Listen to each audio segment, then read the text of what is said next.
My sister's birthday cost $150,000. My hotel.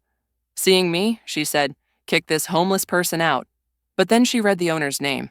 It was the start of June, thick with heat, the scent of blooming gardenias and the lingering tang of boiled crawfish clinging to the air like memory. I hadn't been back in nearly 5 months. Not for lack of time, but because I knew exactly how this evening would unfold.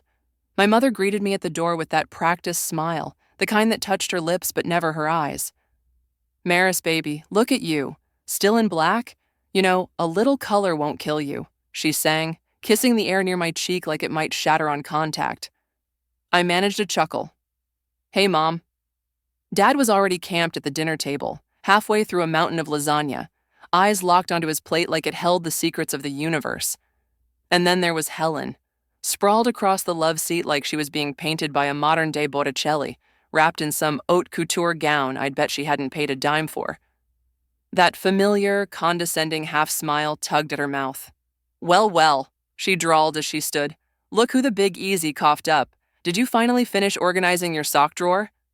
I didn't take the bait, just nodded and slid into the chair across from her. The table gleamed with Mom's wedding china, the kind that only saw daylight for Christmas, family crises, or major life announcements. That should have been my warning. The evening kicked off with stiff conversation. Mom commented on how lovely the magnolias were this year. Dad mumbled something about traffic on I-10. Helen snapped a selfie during the salad course, expertly angling her phone to crop me out. I should have walked out right then. Instead, I reached for a dinner roll and lied to myself that this was just a normal family meal. Then she stood. "I have such exciting news," she beamed, raising her glass like a golden Oscar. "My 33rd is coming up, and it's going to be next level. I mean, Kardashian tier legendary." I kept chewing. I found this insane rooftop in the warehouse district. Champagne wall, live jazz, drone footage, a horse-drawn carriage. Picture Paris, but better lighting. She paused dramatically. Total budget, just under $150,000. I almost choked. I set my wine glass down slowly. She pointed at me, a queen anointing her chosen subject. "And you, dear sister, get to make it happen. Come on, it's not like you're exactly out here curing cancer with your savings," she added, flashing that smug grin that had haunted me since childhood. Silence collapsed over the room. Even the ceiling fan seemed to stall mid-spin. I turned to Mom, waiting for her to cut in. Instead, she tilted her head and offered a gentle smile. "Sweetheart, this would mean the world to your sister. You've been so fortunate lately. Maybe it's time to spread some of that around." Dad kept chewing, never looked up, never said a word. And just like that, I saw it. I wasn't their daughter. I was their bank account. I tried to swallow the anger bubbling up, but it burned all the way down. I pushed back from the table and left, before the words I wanted to say turned into weapons. Later, I sat alone at my kitchen island, glass of wine in hand, trying to scrub the night out of my mind like a bad stain. My phone buzzed. It was Linda, my operations manager, and the only person I knew who could sniff out BS blindfolded. "Check Helen's Instagram story." I opened it. She'd posted a split screen. On one side, she was sipping champagne with her event planner. On the other, a video of my car pulling into my driveway, windows down, paint sun-faded and honest. The caption, "When your rich sister lives like she's in witness protection." The comments rolled in like a tide I couldn't hold back. At least she's not faking it. That house is just stress personified. LOL, that's her car? I just sat there, eyes locked on the screen. My jaw clenched so hard I half expected my teeth to shatter. Every nerve in my body buzzed with the urge to fire back, to tell each smug stranger exactly what I had built, brick by brick, check by check, with nothing but my own sweat. But I didn't. I just stared. She really thinks this is about a birthday party. She has no clue what kind of storm she just unleashed. 2 days went by. I ghosted every call, ignored every ping from family. Linda offered to chuck my phone into the Mississippi River, and truth be told, I was this close to letting her. Instead, I silenced it all, notifications off, emotions off, and buried myself in zoning codes and Excel sheets. My hands stayed busy, but the tightness in my chest never left. That video, still up, still collecting likes like coins in a jar, still being shared by strangers who knew nothing about me. laughing at the fact I drove a beat-up 10-year-old Subaru and didn't flash my success like I'd won the lottery. "She's not letting this go," Linda muttered, drumming her fingers on the conference table. "I know," I replied, "but she's not the one I'm worried about." Linda arched an eyebrow, waiting, but I didn't give her more. I'd felt this coming, like water trickling behind a wall. Now the drywall had split open, and what lay behind it was dark, rotten, and spreading fast. That afternoon, I was combing through contracts when I spotted a familiar silhouette through the frosted glass of my office door. My stomach turned. My mother never made appointments. She breezed in like she owned every square foot, arms full of something homemade. "Thought I'd drop by," she said, setting a Tupperware of banana bread on my desk. "Still no receptionist?" She looked around with mild disapproval. "You really should make this place a little warmer, more inviting." I forced a smile. "Hey, Mom." She settled into a chair like she'd RSVP'd months ago. "You work too much, always have, just like your dad, though he never could handle money. That part, that's all me." I stayed quiet. Linda's gaze pressed in through the glass wall, but I didn't call her. Then Emily reached into her bag and pulled out an envelope. A soft cream color, innocent enough. "I brought something I'd like you to look over," she said with the breezy tone of someone sharing a cookie recipe or a holiday card.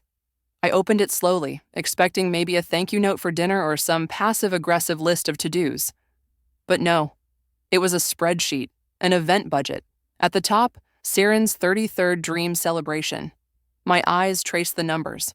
About halfway down, one line glared at me, pink highlighter and all, venue contribution, Maris Calder, $150,000. Beside it, in ink, confirmed. My throat closed up. "Confirmed?" I snapped, the word sharp-edged before I could rein it in. "Who confirmed this?" Emily's smile stayed frozen in place. "Sweetheart, let's not turn this into a bigger thing. You know Saren can't afford something like this. And your father and I, well, we're living on a fixed income now. She's your sister." I placed the envelope on the desk as if it were radioactive. "Well, we're on a fixed income now. She's your sister." I set the envelope down like it was laced with something toxic. She humiliated me online. She was being playful. She mocked my life. She's going through a phase. I stared at her. "You're really asking me to foot the bill for the person who just used me as punchline fodder for her followers?" "I'm not asking," she said calmly. "I'm showing you the plan. You've always been the responsible one. This is just what's expected." There it was again. That word. Expected. Not requested. Not discussed. Just decided. I picked up the Tupperware, handed it back. "Thanks for the bread," I said flatly. She looked wounded, like I'd slapped her. "Don't be like this, Maris. You're making it so dramatic." "I think you've confused the definition of that word," I said. She stood up, smoothing her blouse like she'd just closed a deal. "Let me know if you want me to send over the planner's info. You're going to love her. Very boutique." Then she walked out, leaving the scent of her perfume and that damn envelope behind. I didn't tear it up. I didn't scream. I walked to the window, stared at the street below, and let my jaw lock itself into place. They didn't even ask. They just assumed I'd pay for silence. I stood there longer than I realized, frozen in front of the window, watching nothing. The sun was setting, but I didn't notice until the light was gone. Eventually, I turned off the lights, walked through the quiet house, and landed in the kitchen. The banana bread was still on the counter, walked through the quiet house, and landed in the kitchen. The banana bread was still on the counter, wrapped in cellophane, like it was some kind of peace offering. I stared at it, like it might move or speak. My mother baked that same recipe when I got sick as a child. I used to think it meant love. Now, it felt like a warning label wrapped in sugar. I poured a glass of wine, opened my laptop, and tried to focus on something that wasn't them. Lease renewals, property maintenance notes, payroll, anything. But my hands didn't move. My eyes just stared at the glowing screen until the letters blurred. That's when the memory hit. I was 10. Hospital bed, white sheets, too thin, machines blinking softly beside me. The beeping was constant. I'd caught some virus that kept me there for over a week, and Mom didn't leave my side. She stayed curled up in that stiff recliner, wrapped in her coat, breathing shallow. "You're the reason I'm strong," she whispered one night, stroking my hair. You saved me from myself, Maris. I remember blinking at her, scared and small. The next night, I overheard her on the phone with Dad, furious that he hadn't brought the right insurance forms. We gave up everything for her, she snapped. I quit my job, Paul. You're working night shifts like a damn mule. I don't care what it takes. We're not leaving her in some god-awful facility. And then, after she hung up, she looked at me and smiled again, like none of it happened. We gave up so much for you, sweetheart. Just promise you'll never forget that, okay? I was 10, and I nodded. Back then, I thought it was love, devotion. I had no idea it was a trade agreement. My chest ached as I sat back in the present, my adult self, alone in a quiet kitchen with a freezer full of frozen dinners, and no one asking how I felt, just what I could give. They never asked. They just expected. And when I said no, they'd flash a mental highlight reel of their sacrifices like a guilt invoice. I could almost hear the unspoken ledger, late-night shifts I worked while Helen wandered through majors, like it was a scavenger hunt for her true calling, those college sit-downs where my exhaustion was expected to applaud her indecision. Holidays blurred into awkward gift exchanges, her backhanded compliments wrapped in shiny paper. Wow, not bad, especially for someone who's still single. Every act I did was supposed to come with applause, a handwritten thank you, a gold star, except mine. I opened the draft I'd once started for my mother. It had that careful tone, the kind that masks a scream with a smile. Thank you for coming by. I just wish things had been a little more transparent. I erased it all in one breath. I walked to the freezer, nudged open the door, and tucked the banana bread between a bag of frozen peas and a bottle of vodka that had seen better days. Closed the door like sealing a vault. I'm not your debt to settle, I said, quiet but certain. I'm not your redemption arc. No tears, no smirk, but for the first time in ages, I felt the ground hold me up. I used to think being needed was the same as being loved. Now I'm not so sure. The next morning, I was back in my downtown office before sunrise, long before the baristas across the street even began grinding beans. I hadn't slept much, but I wasn't dragging. I felt wired, like my body had finally fired the Department of Emotional Turmoil and promoted Clarity to CEO. My inbox overflowed with the usual. Clients juggling timelines, florists confirming peony shipments, fall wedding requests, but none of it snagged my attention. Then Linda walked in, her face unreadable, holding a manila envelope like it was laced with TNT. Courier dropped this off 10 minutes ago, she said flatly. From Helen's fiancé's assistant, marked urgent. Guess whose name's on it? She dropped it on my desk. My name, Maris Calder, printed beneath the elegant Monroe Events Group letterhead. The envelope cradled a thick, glossy contract packet trimmed in gold. Signature Helen, dripping with flair. Imperial Deck House, a flashy rooftop venue in the city I hadn't even heard of until now. Everything looked standard until I found it, buried in the fine print on page 6, like a landmine. If the primary party fails to fulfill payment within 30 business days, financial responsibility defaults to the designated family contact, who assumes all debts, penalties, legal and collection costs. I stared at it, then again, then let out a short, bitter laugh. She really thought I'd sign this without reading, I said aloud. Linda crossed her arms. She figured guilt would sign it for you. I gripped the edge of the contract, not enough to tear it, just enough to feel the resistance. I said nothing. I didn't need to. I slid the whole thing into the bottom drawer and filed it in my head under one word: evidence. If she put this much effort into her own finances, I muttered, maybe she wouldn't need a backup wallet with my face on it. Linda lifted an eyebrow. Want me to shred it? No, I said, my voice calm. Let her wonder. I opened my laptop, started a fresh email, addressed it to the assistant who thought she could sneak this past me. No pleasantries, just facts. Subject, contract request. Body, we do not process documents submitted through emotional channels. All future communications must be routed through our legal department. Unsolicited contracts will not be acknowledged. Emmy Calder sent. Then I pulled up my calendar, scrolled to next week, and created a new recurring task: monitor financial setups. Family. I stared at it for a few seconds, whispered to myself, that's the last time they catch me off guard. This wasn't heartbreak. It wasn't betrayal. Not anymore. This was business. And in business, I don't scream. I won't scream. I'll build a wall so high, they'll feel it in their bones. Saturday mornings at Somerset used to be my pocket of calm, clipboard in hand, checking linens, verifying lighting setups, overseeing flower deliveries like a quiet conductor prepping for a symphony. But that morning, as I walked through the polished marble foyer, something in the air tugged at me, a static undercurrent, like a warning before a storm. Linda followed a few steps behind, tapping through her system checks on the tablet. She paused by the mirror-lined hallway and frowned. "Did you approve the white gardenias for next weekend's VIP?" "No," I answered. "I haven't even looked at next weekend yet." Her frown deepened. "Well, someone did. The request's in, along with imported candles from Provence, a live music sound permit, and, get this, ice sculptures." I stepped over and scanned the screen. Client initials, SC3. My chest tightened. "She wouldn't," I whispered. Linda tilted her head. "She might." We made a beeline to the back office, to the booking records. I bypassed the event manager's portal. There it was, Somerset Grand Luxe Package, booked through a third-party agency, scheduled for Helen's birthday weekend. No heads up, no phone call, no email.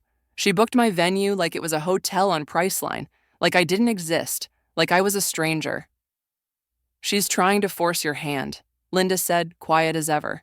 "If the party's already in motion, canceling it will make you look petty." It was clever. Reckless, yes, but calculated.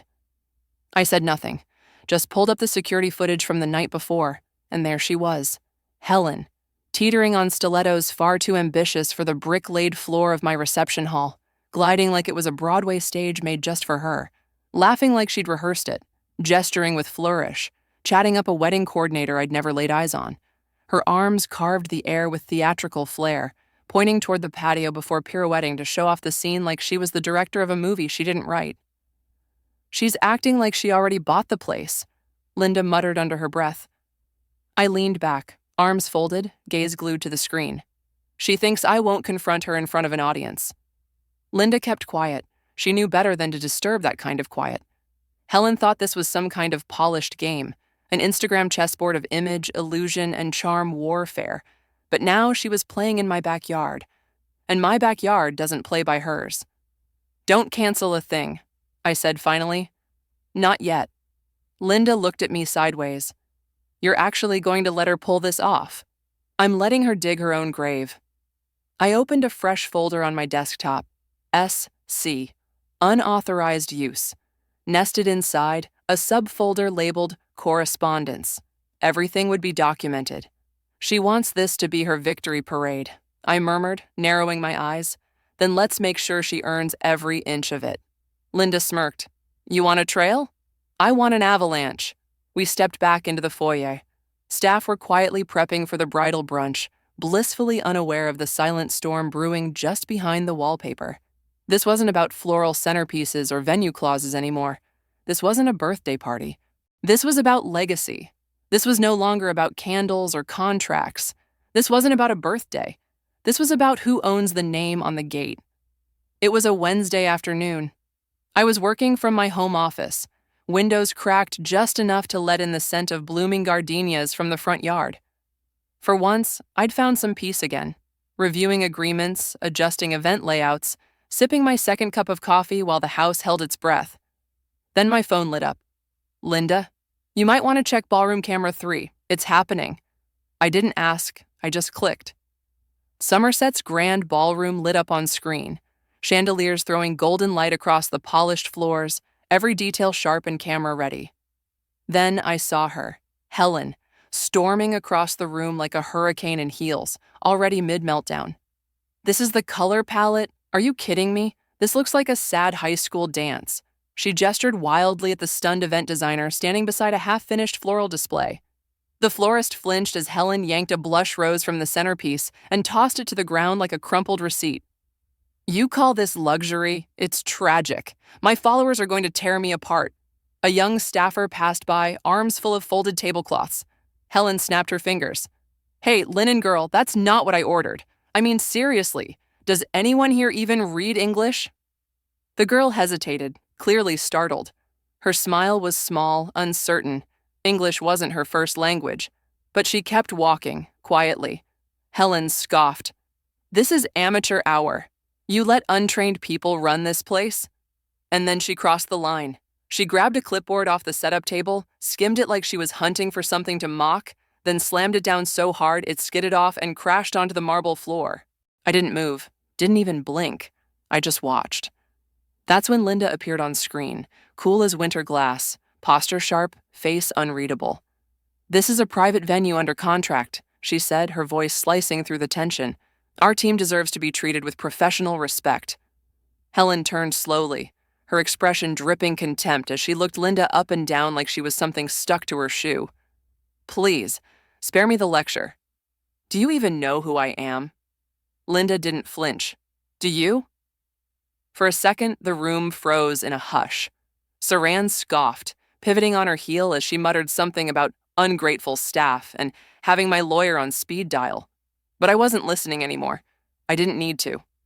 I leaned back into my chair, eyes fixed on the final seconds of the security footage as Saran vanished off screen in a storm of indignation. I hit rewind, played it again. Her voice, her posture, that smirk soaked in entitlement, captured in high definition. With a breath, I minimized the video and opened a waiting folder on my desktop. Incident response. One lone document sat inside. Client policy, section 3.2, grounds for termination and ban. It was all there in black and white. Hostile conduct towards staff, slander of venue reputation, deliberate property interference. Every line, every clause, she checked them all. I dragged the file into the folder. She thought she was spinning a private little fantasy, but she handed me all the proof I needed, served it to me on a silver platter without even realizing. She gave me everything I needed without even realizing it. 2 days later, the Somerset ballroom could have been plucked straight from the glossy pages of a bridal magazine. Fresh-cut orchids curled along the marble railings. Rows of gold Chiavari chairs framed tables cloaked in cream-white linens. The chandeliers overhead sparkled with an almost knowing gleam, like they were ready for the show to begin. Helen glided through the grand arched doorway like a woman born for a spotlight, hips swaying, laughter light and feathery. David followed her, silent, hands in pockets, gaze somewhere far off. His parents, Elowen and Winston Monroe, entered with a measured grace that suggested they were used to rooms rising to meet them. Helen gestured grandly toward the staircase. "Isn't it perfect? It practically shouts heritage." From my upstairs office, I watched it all unfold on the live security feed. Linda stood by the entrance, poised and polished as always. She glanced at the nearest camera and gave the smallest of nods. It was time. I straightened the cuffs of my deep blue blazer, rolled my shoulders back, and stood. Down below, Helen had slipped into another one of her self-indulgent scripts. These chandeliers, custom designed in Austria, very exclusive. The owner works with top-tier clients only. Elowen tilted her head with polite curiosity. "And who is the owner?" Helen flashed a toothy grin. "Oh, we have connections." Winston interlaced his fingers. "So, you don't know?" Before Helen could conjure another vague answer, Linda stepped forward and tapped her tablet. The ambient music faded out. A quiet settled over the room like velvet, and I began my descent. My heels struck the marble stairs with a steady rhythm, sharp, unhurried, every face turned upward. At the midpoint, I paused just long enough to meet Helen's wide-eyed stare. I offered a small, composed smile before continuing downward. "Welcome to Somerset," I said, extending my hand toward Elowen. "I'm Maris Calder, the owner and creative director of this estate." Winston's eyes flicked. Elowen arched a brow, but there was a glimmer in her gaze. Curiosity, not offense. Helen's voice cracked through the silence. "You own this place?" she stammered. "But you live in that tiny house." I turned toward her, calm as ever. A wise businesswoman doesn't flaunt her wealth. She builds it quietly, brick by brick, and lets the results speak louder than her wardrobe. Elowen's lips curled into a slow smile. "How refreshing," she said. "I was starting to think nobody under 60 valued subtlety anymore." Winston gave a single approving nod. "Impressive, Ms. Calder. Very impressive." David looked at me now with a different kind of gaze, no longer glazed with doubt or pity, but something else. Understanding. Helen stood frozen, her mouth open just enough to suggest she was still grasping for words. Nothing happened. I didn't bask in it, didn't lean into the silence. I just turned to Linda. "Would you mind guiding the Monroes to the East Terrace?" I said, steady and clear. "I'll be along in a minute." Linda nodded with that signature grace of hers and motioned toward the hallway. As the group began to move, Helen hesitated, her breath short, her fists clenched at her sides. I didn't glance her way as I walked past. For the first time, I didn't need anyone's applause. The moment belonged to me. We strolled out onto the terrace with calm purpose, unhurried and untouched. The Monroes took in the manicured landscape with quiet admiration, the kind that comes from long exposure to elegance. Nods, small smiles, a few reserved comments. Near the fountain, Elowen gently pulled me aside, just as Soren made an awkward attempt to squeeze back into the conversation, and failed. "You built all this?" Elowen asked, eyes sweeping the grounds. "Every brick," I replied. She exhaled and gave me a look only seasoned women know how to give, both a verdict and a validation. "You're the kind of woman our family respects," she said softly. "Steady hands, solid outcomes." From behind, Helen's voice pierced the moment. "Elowen, wait. Can we just talk for a second?" Her voice was small, hesitant. For the first time in years, she sounded like the little sister she always was. But Elowen didn't even turn around. Winston appeared then, stepping up beside David and placing a steady hand on his shoulder. "You might want to rethink where your loyalties lie," he said plainly. David looked from Helen to me. He didn't utter a word, but his silence screamed through the air. And it wasn't the kind of silence that shields. It was the kind that shatters. Helen collapsed in the corridor as they left. She slid down the mirrored wall, her voice breaking as mascara streaked across her cheeks. I didn't slow down. I didn't look back.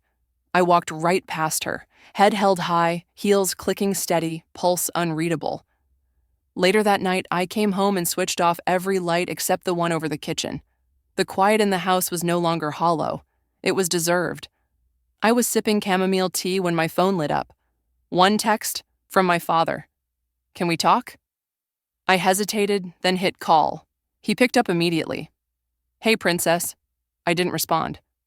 "I just think, maybe don't escalate things," he said after a pause. "It's still her birthday week." That was it. That was the line he chose. Not "I'm proud of you," not "you handled that with dignity." Just don't make it worse. Because it was her week. I let out a quiet laugh. "I stood right in front of you all," I said, "and you still couldn't see me." He sighed.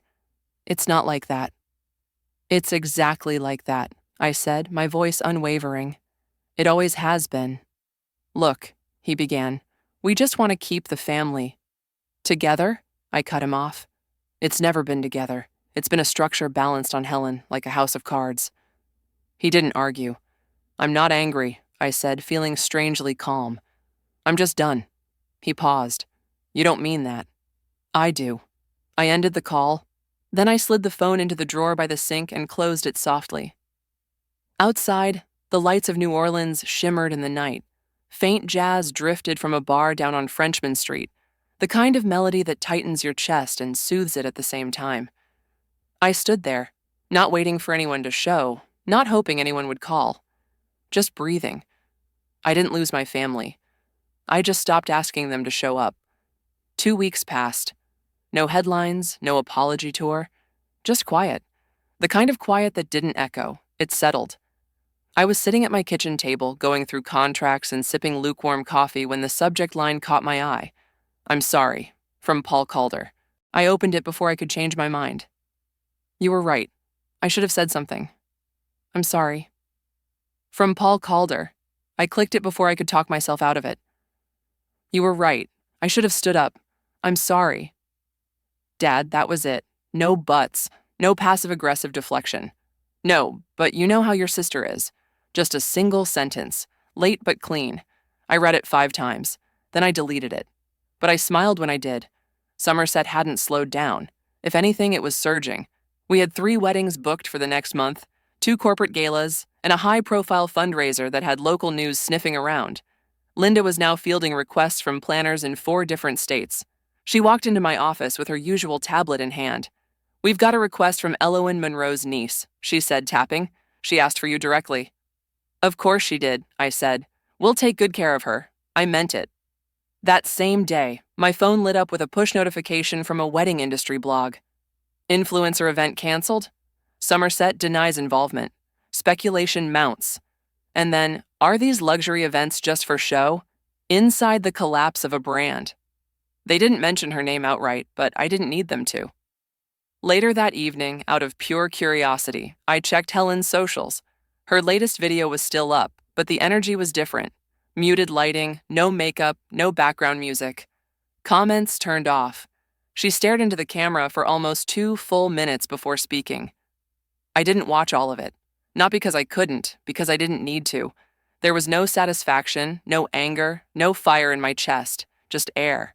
I shut the app, flipped my phone face down on the table, and stepped out onto the porch with a glass of wine in hand.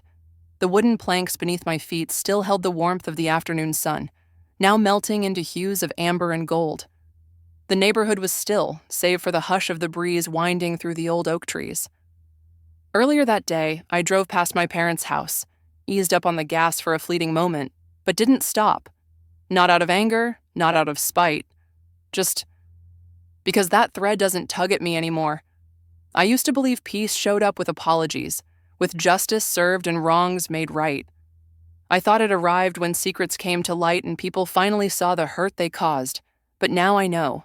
Peace isn't loud like that. Peace is quieter. It's choosing not to reply to the text. It's walking away without slamming the door. It's saying no without needing to justify it. I raised my glass and let the wine settle on my tongue. The evening wrapped itself around me like a whispered breath. And maybe that's the sweetest kind of revenge.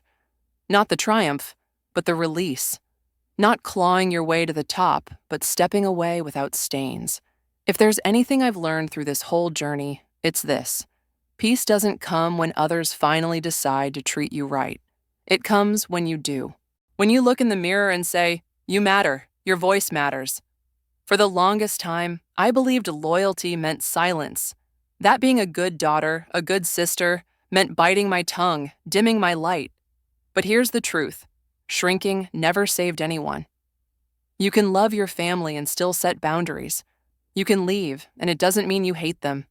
You can stop chasing after people who never even tried to see you. I didn't win by being louder. I won by finally listening to the voice inside me, the one that had been whispering all along. So let me ask you something. Have you ever felt invisible in your own story? Have you ever carried guilt that was never yours to begin with? Tell me in the comments. I want to hear your truth.